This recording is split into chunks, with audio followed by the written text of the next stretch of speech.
Hey everybody, I'd like to follow up on my last video that discussed the New Jersey priest, and I think he was joined by a rabbi, and this isn't a joke, in suing New Jersey over violations of their First and 14th Amendments, specifically freedom of religion and equal protection.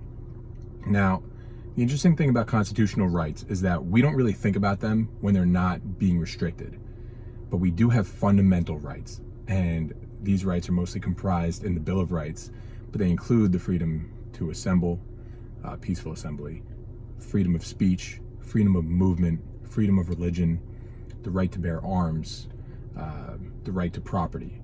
These are the specific rights that are being restricted right now as a result of these executive orders. I hear a lot of people who are very willing to sort of blindly accept executive orders coming from their mayors or their governors, and I don't understand why. The court involvement is a good thing here, because mayors and governors, the executive branch, they can create whatever order they want in a time of a state of emergency. But if that's not constitutional, or if that overly restricts a fundamental right of ours, then the courts should absolutely get involved and help us determine this. Otherwise, we live in an autocracy, not a democratic republic with checks and balances between the three branches of government. So let's not be so quick to just toss our rights out the window and say, well, Governor Murphy said it, or Governor Whitmer, or Governor Abbott. It doesn't matter. Let's hold on tight to our rights. Let's understand what they are. Let's stay healthy and smart. The Americans are not dumb. We know how to social distance. We know how to wear masks, whatever it is. But let's be careful here about throwing away our rights.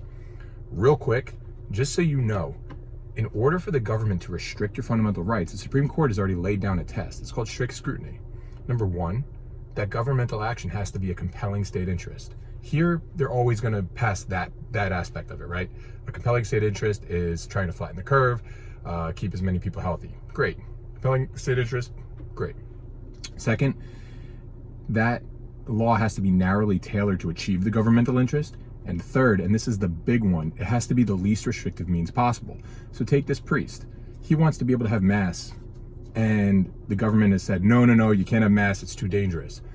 However, the liquor store down the street, that's essential, but your fundamental right for your parishioners and for you to worship in a place of worship is restricted. You can't do it.